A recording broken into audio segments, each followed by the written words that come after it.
Banjara Hills command control సెంటర్లో CM Revanth Reddy సమీక్షా సమావేశం ప్రారంభమైంది. రేపటి నుంచి అమలు చేయబోతున్న పథకాలపై సమీక్షించనున్నారు. రైతు భరోసా, ఇందిరమ్మ ఆత్మీయ భరోసా, రేషన్ కార్డులు, ఇందిరమ్మ ఇళ్లపై చర్చించనున్నారు. సమావేశానికి డిప్యూటీ సీఎం భట్టి విక్రమార్క, మంత్రులు హాజరు కానున్నారు.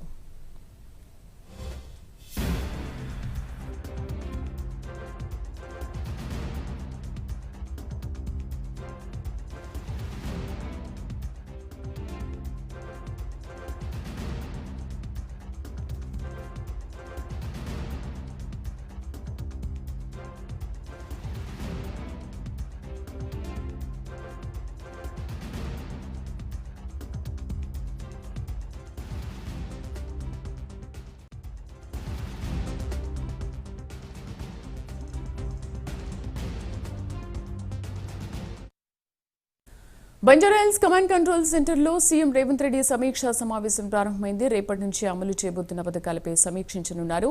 రైతు భరోసా, ఇందిరమ్మ ఆత్మీయ భరోసా, రేషన్ కార్డులు, ఇందిరమ్మ ఇళ్లపై చర్చించనున్నారు. ఈ సమావేశానికి డిప్యూటీ సీఎం భట్టి విక్రమార్క, ఇతర మంత్రులు హాజరయ్యారు. మా కరెస్పాండెంట్ చందు పూర్తి సమాచారాన్ని లైవ్లో అందిస్తారు. చందు, సమీక్షా సమావేశం వివరాలేంటి? రేపటి నుంచి ప్రారంభించబోయే పథకాలు ఎలా ఉండబోతున్నాయి?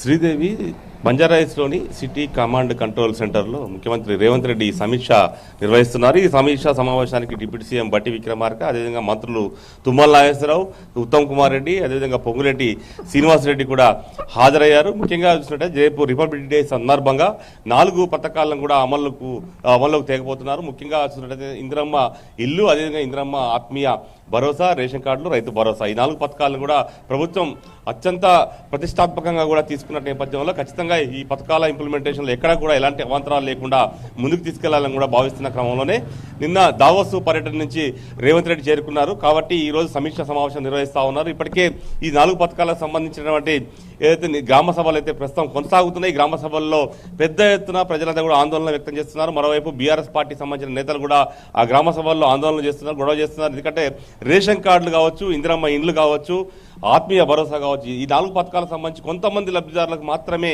ఈ పథకాలు ఇంప్లిమెంట్ చేయబోతున్నారు. ఎందుకంటే ఈ లిస్టులలో పెట్టిన దాదాపు 1000 మంది ఒక గ్రామంలో ఉంటే కనీసం 200-300 మందికి మాత్రమే ఈ స్కీములు ఇంప్లిమెంట్ చేస్తున్నారంటూ కూడా విమర్శలు వస్తున్న క్రమంలోనే ఈరోజు రివ్యూ చేస్తున్నారు. ముఖ్యంగా రైతు భరోసాకు సంబంధించినటువంటి అంశంలో ఎకరానికి 12,000 రూపాయలు ఇవ్వాలని కూడా ప్రభుత్వం నిర్ణయించింది. ఇప్పటికే ముఖ్యమంత్రి రేవంత్ రెడ్డి ఆ దిశగా ప్రకటన కూడా చేశారు.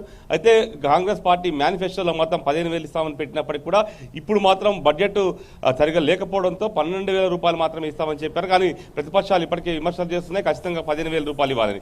కానీ ప్రభుత్వం మాత్రం ఖచ్చితంగా 12,000 రూపాయలు వ్యవసాయ యోగ్యమైనటువంటి భూములందరికీ కూడా ఇవ్వాలని కూడా నిర్ణయించిన క్రమంలో ఈ స్కీము ఎక్కడా కూడా తేడా రాకుండా అందరికీ వేయాలని కూడా ప్రభుత్వం భావిస్తూ ఉంది. ఈ స్కీమ్ను కూడా అత్యంత ప్రతిష్టాత్మకంగా కాంగ్రెస్ ప్రభుత్వం భావించిన క్రమంలో ఈరోజు రివ్యూలో దీనిపైన ప్రధానంగా చర్చించబోతున్నారు. ఇక మరోవైపు ఇందిరమ్మ ఇళ్లకు సంబంధించి 3,500 ఇండ్లు ఒక్కొక్క నియోజకవర్గానికి ఇవ్వాలని కూడా ఇప్పటికే డిసైడ్ చేసిన నేపథ్యంలో ఇప్పటికే గ్రామ సభల్లో లిస్టులను కూడా ప్రకటించారు ఇందిరమ్మ లబ్ధిదారులకు సంబంధించి. కాబట్టి ఈ స్కీమును కూడా అత్యంత పారదర్శకంగా ముందుకు తీసుకెళ్లేలా ప్రణాళికతోనే ముందుకెళ్లాలని కూడా ఇప్పటికే మంత్రులకు ఆయన దిశానిర్దేశం చేశారు. ఈ క్రమంలోనే రేపటి నుంచి ప్రారంభించబోతున్నారు. కాబట్టి ఈరోజు రివ్యూ చేస్తా ఉన్నారు. ఇక మరోవైపు కొత్త రేషన్ కార్డులకు సంబంధించి దాదాపు 10 నుంచి 12 లక్షల అప్లికేషన్లు ప్రజాపాలనలో పెట్టుకున్నప్పటికీ కూడా ఈసారి రేషన్ కార్డులు చాలా తక్కువగా మంజూరు చేస్తున్న పరిస్థితి అయితే మనకు ప్రస్తుతం కనిపిస్తుంది. అయితే మొన్న 2-3 రోజుల నుంచి కూడా రేషన్ కార్డుల వ్యవహారంలో పెద్ద ఎత్తున గందరగోళం అయితే నెలకొన్న పరిస్థితుల్లో దీనిపైన కూడా అధికారులతో ఆయన రివ్యూ చేస్తున్నారు. ఇక మరోవైపు వ్యవసాయ కూలీలకు ఇందిరమ్మ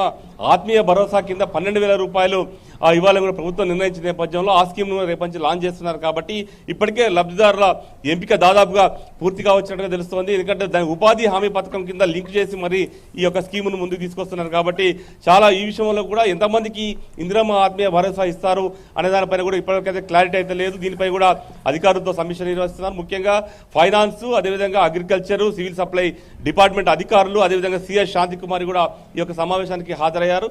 మొత్తంగా రేపు అమలు చేసేటువంటి పథకాల విషయంలో పారదర్శకంగా ముందుకేందుకే ప్రభుత్వం అయితే ముందుకు వెళ్తున్న పరిస్థితి కనిపిస్తున్న నేపథ్యంలో ఈ రోజు ముఖ్యమంత్రి రేవంత్ రెడ్డి అయితే రివ్యూ కొనసాగిస్తా ఉన్నారు. Sridevi. Right Chandu, thank you.